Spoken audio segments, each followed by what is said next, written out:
department and command staff, and the strong relationships that we have with our law enforcement partners. Our dedication to reducing violent crime is reflected in our work by conducting deliberate and thorough investigations that will result in successful prosecutions. We owe this quality of work to each victim and each member of our community.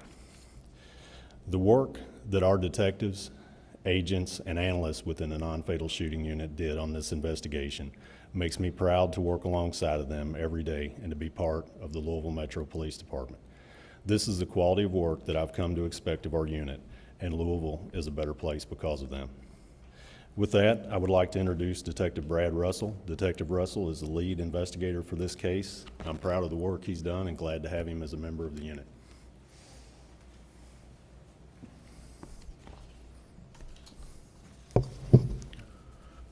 I want to start off by thanking the members of my unit, to include the ATF and the RTCC, who worked alongside me through the investigation and provided valuable information that assisted in identifying all involved parties.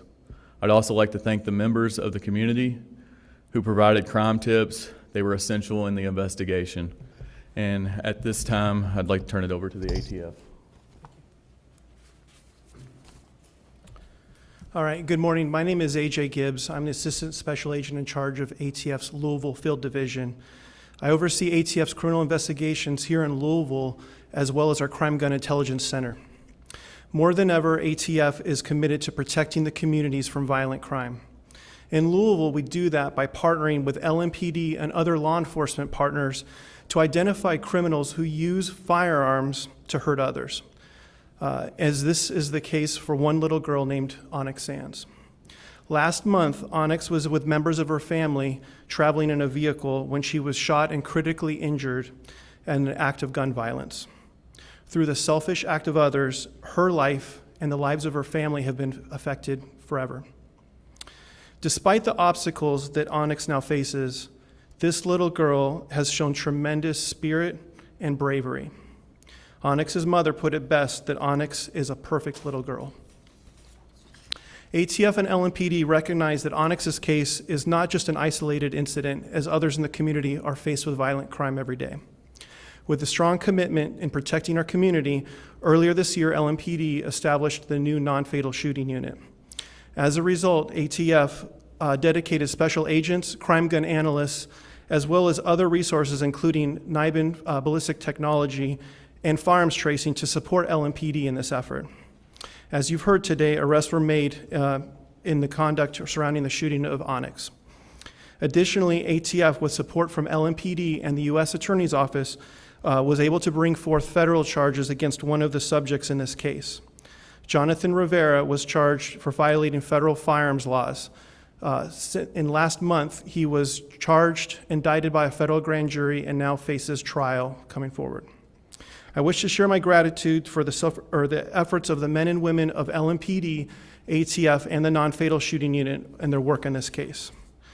I'm confident that this message is clear today, that we will not stand by and allow those who use violence to harm our community. ATF stands with LMPD, and together we are committed to making Louisville a safer place to work and live. With that, I'm going to turn this over to Lieutenant Lacefield for questions. I'll take a few questions. Lieutenant, so this case is effectively closed at this point? You said final suspect? The investigation at this point is done, but we still have to move forward with prosecution. We had spoken at a separate shooting weeks back about this non-fatal shooting and how much it's freed you guys up to be able to investigate more efficiently. Is this an example of it working quicker in this case? Absolutely. To be able to track down all the people involved as quickly as we did, and then get enough information to charge them accordingly, is a perfect example of this working out. Excellent. I know Mr. Sark was from Clarksville, Indiana. How much did that play in terms of the timing of making that arrest and playing the jurisdiction between Kentucky and Indiana? With our partners with the ATF, it went flawlessly. We consulted with Indiana State Police to some degree to get some intelligence, and the ATF helped us on that. So that went very well. Can you speak to how helpful witnesses were in identifying the people? Very helpful. Initially, after it happened, when we did the first press conference, we had, I think, one or two witnesses come forward. After that, we got an additional 3 to 5 that were instrumental in putting this case together. Now, I believe there's a lot of bullet casings at the scene, and with the help of ATF with the ballistics. How crucial was that to matching up with these 3 suspects? Very crucial. Is there something you guys learned from this case specifically that was different or that you can use in similar cases going forward? It validated the plan of the non-fatal shooting unit moving forward. It shows how effective that it is, and it just strengthened the relationships that we have with other law enforcement agencies and with the ATF. How many of your men and women specifically did you, in your unit, did you have on this case? There are 16 detectives in the unit. At some point or another, every one of those detectives did some work on this case. I know Onyx's mother has been, talking about, trying to get justice for her baby, and kind of been playing the waiting game, waiting for everything to roll out. What was kind of her reaction when this news was relayed about the arrest that were made yesterday? She was relieved, and we did our best to convey to her the importance of putting together a quality, thorough investigation that will lead to successful prosecution. Early on, we had enough to make an arrest, but if we make the arrest and it gets thrown out in court, then Onyx never gets justice, and that's what's important in this scenario, and to every victim of violent crime. Is Jonathan Rivera currently in custody? We have reached out to his attorney to turn himself in, and we believe that will happen in the very near future, if not already. All right?